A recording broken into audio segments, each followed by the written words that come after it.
Ancient Indian Commerce by Babasaheb Ambedkar, Part 13. Next in importance and chronology comes the intercourse between India, the Kingdom of India. In spite of the evidence to be found in the Bible, writers have been very little disposed to credit it for historical purpose. The evidence is too strong to be slighted. Suited in the mainland, Judea was not in a position to develop a direct trade with India. She had no waterfront at all, and consequently no harbors. She had entirely to depend upon the Egyptians and the Syrians who controlled the sea and the trade routes of India. The galleys of India brought their goods to Yemen or Arabia Felix. Yemen was the great mart for Indian goods. It was a distributing center, and from it Indian commodities were taken to Syria by the caravan or to Egypt by the Egyptian vessels.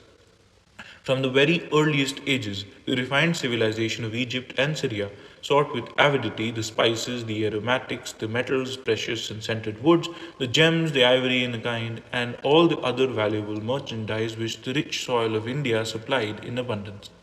King Solomon, however, when he came to the throne, tried to get the control of the Indian trade. He saw that the Egyptian power was on its decline and realized the importance of utilizing Edom's seaport on the Red Sea, which had inherited as the conquest of his father, for materializing his plans of direct trade relations with India. For since the Jews had not been experienced in the art of navigation, he had to seek the cooperation of Hiram, the king of the Phoenicians.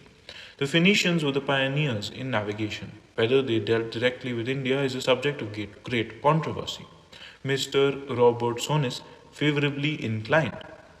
After showing how the poverty of the land compelled the Phoenicians to subsist by commerce, he goes on to say, among the various branches of their commerce, that with India may be regarded as one of the most considerable, most lucrative, as by the situation on the Mediterranean and the imperfect state of navigation, they could not attempt to open a direct communication with India by sea.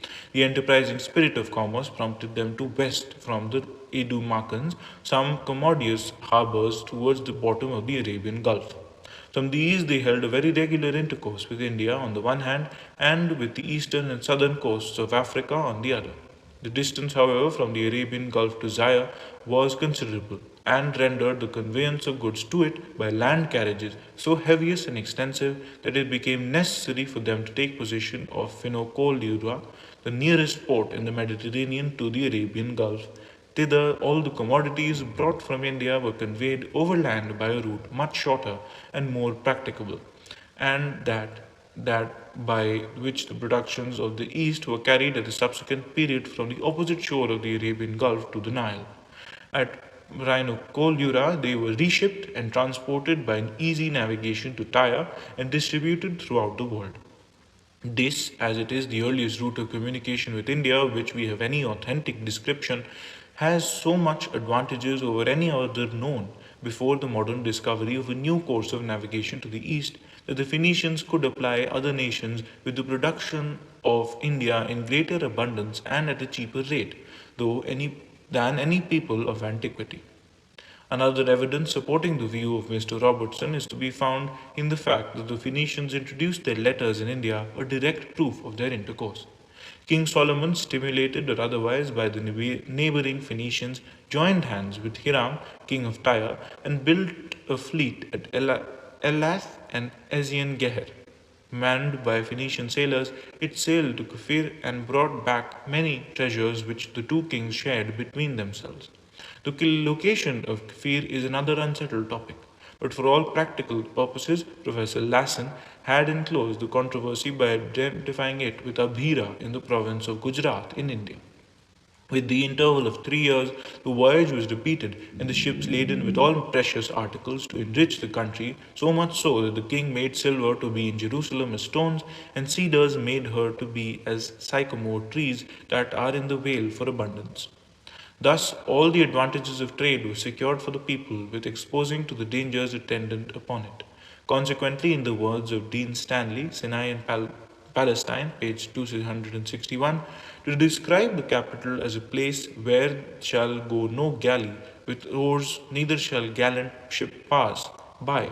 Isaiah 33:21 is not, as according to Western notions it would be, an expression of weakness and danger, but of prosperity and security. The trade between India and Judea does not date with Solomon. It enjoys considerable antiquity. Mentions of Kafir are to be found long before the time of Solomon in the 1 Chronicles 24:4, 1 Kings 22:48, and in Isaiah 13:12. These biblical evidences may be supplemented by linguistic evidences, such as the Hebrew word tuki, which is but a little changed from the poetical word tukei, that is, the Tamil Malayalam language for peacock, or the Hebrew word ahilam or ahulot, aloes, a corruption of the Tamil Malayalam word aghil. The end.